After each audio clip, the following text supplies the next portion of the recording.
तो मैं यही मैसेज देना चाहूंगी महिलाओं को कि घरेलू हिंसा को आप बिल्कुल भी सहन ना करें, खुलकर आप सामने आए। हम नहीं चाहते कि आप जब सामने आएंगे तो हम लोग केस ही रजिस्टर करेंगे। काउंसलिंग ये भी एक उसके ऊपर पर्याय है जो भरोसा सेल में दिया जाता है। यहाँ पे हमारे काउंसलिंग की समिति गठित की गई है। उस समिति में बहुत अच्छे एनजीओ के लोग काम कर रहे हैं, बहुत अच्छे वकील हैं, यहाँ पे डॉक्टर्स हैं, कि जिनकी मदद लेकर हम घर में जो छोटे मोटे झगड़े होते हैं, जो छोटी मोटी चीजें होती हैं, उनको सॉर्ट आउट कर कर एक जगह बैठ कर समझा कर इन चीजों को हम लोग ओवरकम कर सकते हैं और घरेलू हिंसा को पूरी तरह से बंद कर सकते हैं। नमस्कार दर्शकों और साथियों, मैं हूं शशि शर्मा। आप देख रहे हैं दबंग खबरें। दर्शकों, आज हम भरोसा सेल के बाहर मौजूद हैं। देखिए, पीछे भरोसा सेल है और इसी पहली मंजिल पर इसकी स्थापना कुछ ही महीने पहले crime DCP doctor Mahesh Patil ने की थी। उनके हाथों मुहूर्त हुआ था। लेकिन जब से इसका इंचार्ज एपीआई तेजस्विनी शिंदे को बनाया गया है, मीरा भाईंदर में घरेलू हिंसाओं में अंकुश लगा है और जो मामले पुलिस स्टेशनों में जाकर सुलझते नहीं थे, वो मामले यहाँ पहुँचकर सुलझ रहे हैं और बड़ा ही सराहनीय भूमिका निभा रहे हैं। अभी हाल ही फिलहाल में भारत की मीरा भाईंदर की बेटी जो घरेलू हिंसा की शिकार हुई थी और सेंट्रल अफ्रीका में रह रही थी, उसके पिता नहीं है लेकिन उसकी माता ने यहाँ शिकायत की कि मेरी बेटी घरेलू हिंसा का शिकार है। वो हमसे गुहार लगा रही है कि मुझे यहाँ से निकालो, मुझे इंडिया आना है। उसी की शिकायत पर एपीआई तेजस्विनी शिंदे ने अपने वरिष्ठों के मार्गदर्शन में सेंट्रल अफ्रीका के कांगो इंडियन एम्बेसी में संपर्क किया और उसकी सारी जानकारी दी और यहाँ से वरिष्ठों के मार्गदर्शन में यहाँ से एक पत्र जारी किया, जिसके आधार पर उस घरेलू हिंसा की जो लड़की थी, मजबूर लड़की थी, वहाँ परेशान थी, उसे रेस्क्यू कराया गया। आइए जानते हैं तेजस्विनी शिंदे से क्या प्रकाश डालना चाहेंगी और क्या संदेश देंगी मीरा भाईंदर की उन सभी महिलाओं को जो घरेलू हिंसा का शिकार हो रही है। एक 6 तारीख को हमारे पास एक महिला आई थी, तो उन्होंने यहाँ आके उनको बताया कि उनकी जो बेटी है वो 1.5 महीने पहले सेंट्रल अफ्रीका में उसके पति के साथ गई हुई है। और सेंट्रल अफ्रीका में जब वो गई तो उसके बाद उसके पति ने फोन करके बोला कि हाँ हम लोग यहाँ पे पहुंच गए। और उसके बाद से उस पति ने अपना खुद का मोबाइल साइलेंट कर दिया, खुद का मोबाइल का सिम कार्ड बंद कर दिया, लड़की का भी जो मोबाइल था वो भी बंद कर दिया। और तब से लेके उसके घर वालों के साथ उसका कोई कॉन्टैक्ट नहीं था।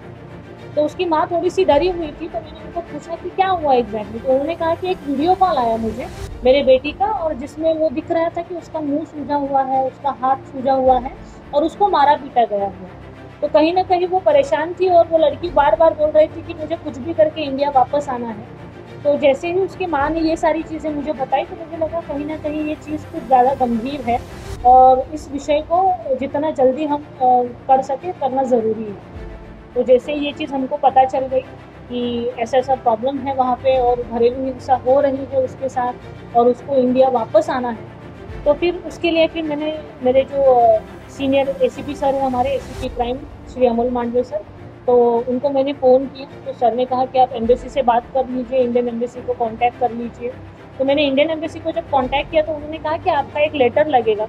तो वैसे ही मैंने एसीपी सर के थ्रू, फिर हमारे जो डीसीपी क्राइम सर थे श्री डॉक्टर महेश पाटिल सर, तो उनसे मैंने संपर्क किया। तो उन्होंने कहा कि ठीक है, कोई प्रॉब्लम नहीं। एक लेटर हमने एम्बेसी को, इंडियन एम्बेसी को कांगो में भेजा, सेंट्रल अफ्रीका में। तो वो लेटर वहाँ पे उनको जाने के बाद फिर उनके कुछ कॉन्टैक्ट्स नंबर थे हमारे पास, तो हमने कंटिन्यूसली उनसे फॉलोअप लिया फ़ोन पे। और फिर उस जो लड़की का हस्बैंड जहाँ पे काम करता है वो हमको पता था कि कहाँ पे काम कर रहा है, तो उसके कंपनी के साथ एम्बेसी ने कांटेक्ट किया, उस लड़की के घर तक पहुँचे और उस लड़की को वहाँ से रेस्क्यू किया, उसका काउंसलिंग किया। एक इंडियन कपल के साथ उन लोगों को उसको रखा ताकि वो थोड़ा सा कंफर्टेबल महसूस करे। फिर वो जब पूरी तरह से नॉर्मल हो गई और उसने कहा कि मुझे यहाँ पे कोई फ़िलहाल कंप्लेंट नहीं करना है, मुझे वापस इंडिया जाना है, तो एम्बेसी ने उसका मेडिकल वगैरह करके कोविड टेस्ट करके कल उसको बाय एयर इंडिया में वापस भेजा और आज सुबह में उसको खुद लेने एयरपोर्ट चली गई। तो वो सुरक्षित रूप से अपने यहाँ पे आ गई है और अपने माँ के पास हमने उसको सौंपा हुआ। बहुत अहम भूमिका थी एक्चुअली इंडियन एम्बेसी की, एंड बहुत तुरंत उन्होंने रिस्पांस दिया इस चीज़ को लेके। मतलब एक फ़ोन पे ही उन्होंने सारी चीज़ें सॉल्व की। नॉट ओनली फ़ोन, एक लेटर जैसे ही हमारा गया उनके पास तो उन्होंने तुरंत कार्रवाई शुरू कर दी। उन्होंने जिस शहर में लड़की रह रही थी उस शहर में उनका जो भी एक अधिकारी था उसका नंबर मेरे साथ शेयर किया। उनके साथ जब मैंने संपर्क किया तो he is very good by nature, तो उन्होंने भी काफ़ी हमको सपोर्ट किया।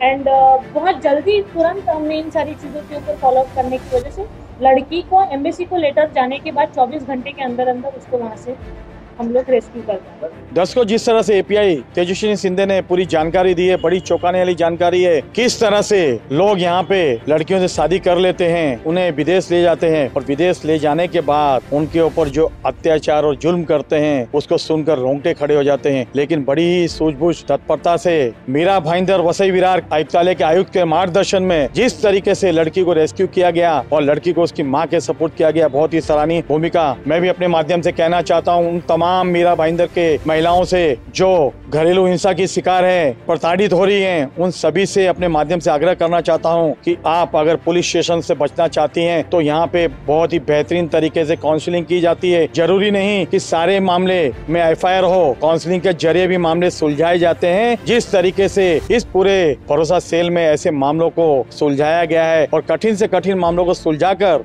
न्याय दिया गया है, बहुत ही सराहनीय भूमिका। आए दिन लोग जो है भरोसा सेल पे भरोसा कर रहे हैं और तेजस्विनी सिंधे जो यहाँ की एपीआई इंचार्ज भी है, उनके मार्गदर्शन में लोगों को न्याय भी मिल रहा है। कैमरामैन प्रभान मित्र के साथ शशि शर्मा।